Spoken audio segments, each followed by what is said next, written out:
Voilà, donc bonjour à nouveau et bienvenue sur l'espace dédié au site mécaniqueuniverselle.net vers lequel je vous renvoie et qui essaie de démontrer que l'humanité évolue, l'humanité dans son ensemble évolue vers son ultime perfection, la paix universelle, la fraternité, l'extase. Voilà. Bon, en tout cas, nous allons vers la paix universelle.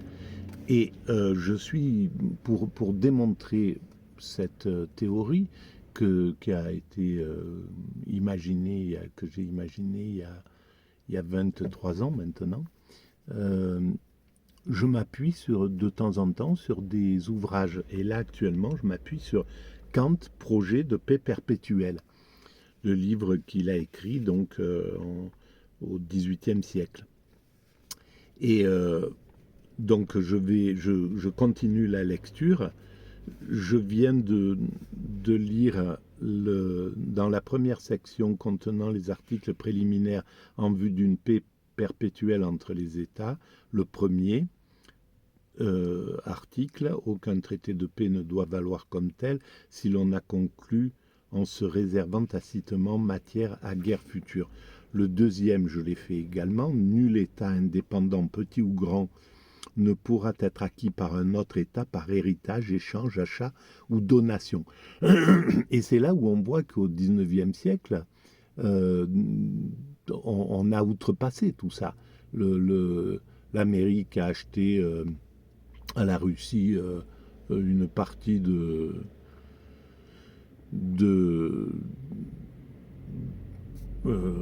comment ça s'appelle, bref, de l'Antarctique, euh, de l'Arctique. Bon, bref, vous voyez ce que je veux dire. Euh, les, les Européens ont encore des dépendances plus ou moins sur des îles, etc. Les Américains se sont, euh, sont à Hawaï, et Hawaï, c'est pas, voilà, ces îles-là sont pas normalement ont été prises un petit peu de force. Et ça, on le retrouve sur toute la planète. C'est quelque chose qui est inhérent à cette.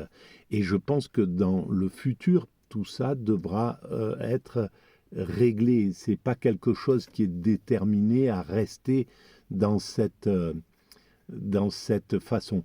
Les, les ethnies, peut-être, les peuples, je ne sais pas comment on peut dire, sont en droit de réclamer une liberté, sans doute, d'être voilà, d'être au moins consultés pour savoir s'ils veulent être rattachés à tel ou tel endroit, etc. Simplement, il faut évidemment que ça soit pas manipulé le vote. Donc la première des choses, ça sera de trouver le moyen pour que chaque être humain qui vote sur la planète, parce qu'il y a beaucoup de choses sur lesquelles on doit voter. Nous, on doit voter pour le chef d'État, euh, pour le maire, etc., pour tout un tas de choses. Et on doit voter on va commencer à voter pour l'Europe, on doit voter pour, etc., etc. Et que ces votes-là, la première des choses sera que on ne peut pas manipuler, qu'on puisse laisser le libre arbitre absolu du votant et donc lui donner tous les arguments sans qu'il y ait, par exemple, une force médiatique trop importante qui déséquilibre le système. Par exemple, si l'oligarchie a un pouvoir énorme sur les médias et qu'au fond, il puisse faire élire qui le désire, on est dans un système qui est injuste. Donc, il y a quelque chose qui doit être réfléchi avec ça. C'est-à-dire que les médias, à mon sens, ne doivent pas appartenir à l'oligarchie. ils ne doivent pas appartenir au pouvoir, ils doivent être indépendants de tout ça, mais appartenir au peuple. C'est-à-dire que, et que le peuple décide si tel journaliste ou tel, voilà, si ça lui convient dans la globalité, si c'est ce qu'il a envie d'entendre, si c'est s'il pense qu'il a affaire à un média juste ou pas juste, etc., etc. Là, actuellement, par exemple, on n'est pas dans un système démocratique, puisque 30% seulement de la population croient que leurs médias sont justes, sont équilibrés, etc. Il y a 70% de rejet des médias tels qu'ils sont. Dans un système démocratique, ceux qui détiennent ces médias devraient être changés. Voilà, on devrait, jusqu'à ce que le peuple puisse dire, ben oui, il y a 51% des gens qui préfèrent, qui aiment les médias tels qu'ils sont. Voilà. Donc on est dans un système injuste. Alors là, je vais donc attaquer le troisième article. Les armées permanentes, mille perpetuus, doivent être entièrement supprimées avec le temps. Alors, en effet, elles sont pour les autres États une perpétuelle menace de guerre, étant toujours prêtes à paraître armées dans ce but. Elles poussent ces États à se surpasser les uns les autres par la masse des hommes d'armes qui n'a pas de limite. C'est exactement la course qu'il y a eu entre les États-Unis et les Russes et les Chinois, etc., entre les Chinois et les Indiens, etc., etc. Et entre l'Arabie Saoudite et l'Iran, entre l'Iran et l'Israël, entre Israël et etc., etc. Donc on se retrouve avec cette surenchère absurde qui nous mène à notre perte. Faut pas le négliger, parce qu'en définitive, d'abord, on constelle le monde d'armes, on fabrique, c'est hallucinant, quoi, et on qu'on ne prenne pas le recul de voir à quel point on est en train de surarmer cette humanité d'une façon complètement hallucinante, quoi, d'une certaine façon. Bref, il faudra faire machine arrière, c'est évident. Il faudra racheter toutes ces armes, les détruire, faire autre chose, etc. Alors, cette armée, à mon sens, les armées sont destinées à devenir la possession d'un ONU, d'une organisation, de l'organisation mondiale des Nations Unies, absolument juste. L'ONU doit d'abord devenir absolument juste, et à ce moment-là, c'est lui qui a l'armée, c'est lui qui possède une armée composée de l'ensemble des composantes de l'humanité, que chaque pays envoie des soldats, etc., et que ça soit l'ONU qui soit la force supérieure, qu'il puisse imposer son autorité, que l'organisation des Nations Unies puisse imposer ses volontés à chaque nation qui aurait la velléité d'attaquer une autre nation. Si l'ONU avait été plus fort que les États-Unis, que l'Occident, à l'époque des Bush, quand ils ont fait déclarer la guerre en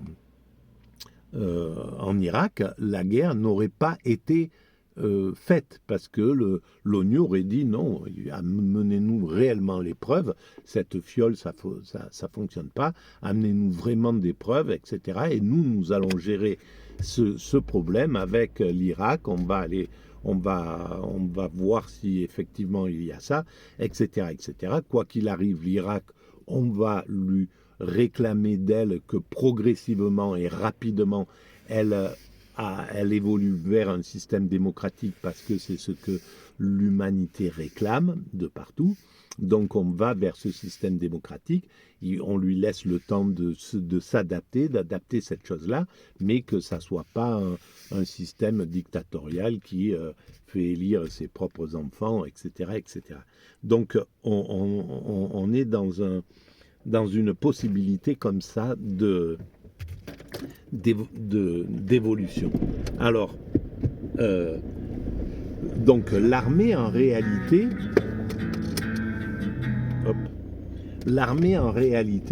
elle doit devenir universelle. C'est clair que tant que nous sommes dans la surenchère entre les nations pour s'armer, on voit ce que ça donne. Les Chinois sont en train de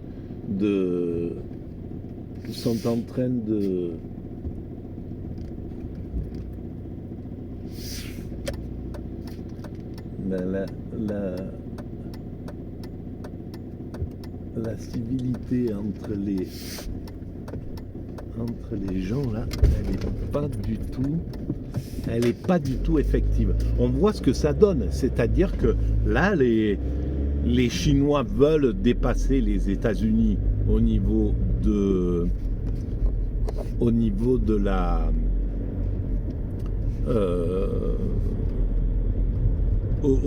l'armement, donc ils vont fabriquer des choses. Alors il y a toujours un sens à tout ça. Un jour ou l'autre, on comprendra qu'on avait besoin d'avoir ces porte-avions, d'avoir ces avions pour quelque chose qui n'est pas du tout militaire. Très certainement, peut-être que dans 100 ans, on aura besoin de ces choses-là à d'autres fins complètement différentes. Parce que l'humanité, elle se trompe pas. Il n'y a pas l'évolution de l'humanité, c'est pas quelque chose qui commet des erreurs, qui commet une erreur. Donc tout a un sens. Et si nous sommes en ce moment dans cette quête là de surarmement, il y a un sens derrière cette chose-là. Et c'est pas les pacifistes ou des gens comme moi qui réclament d'une façon comme ça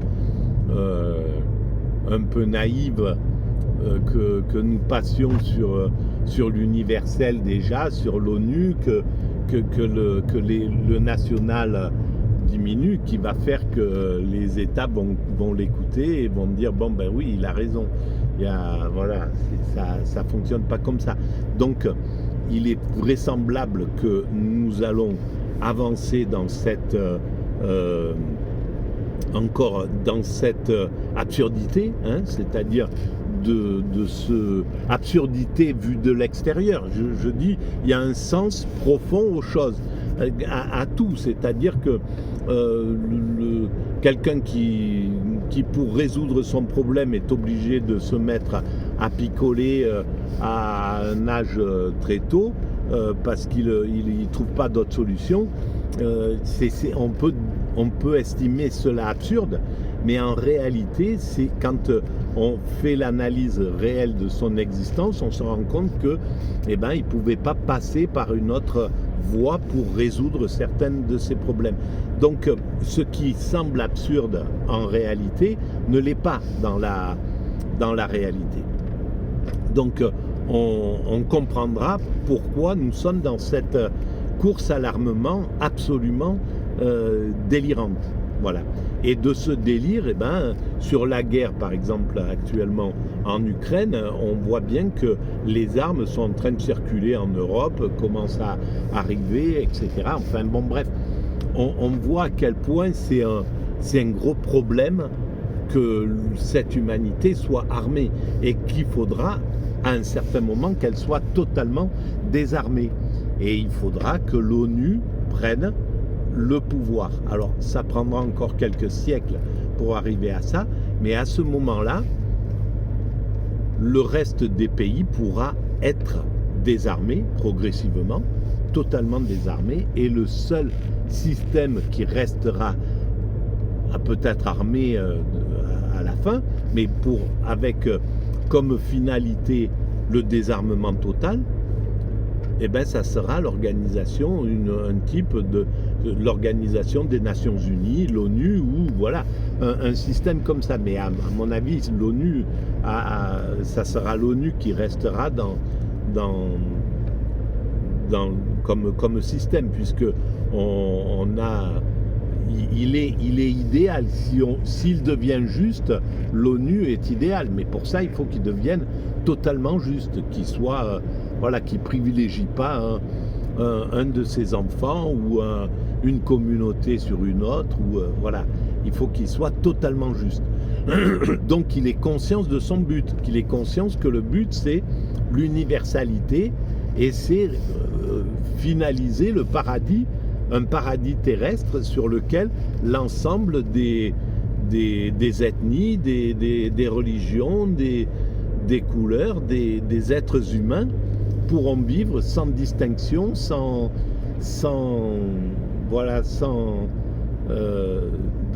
dans une paix absolue.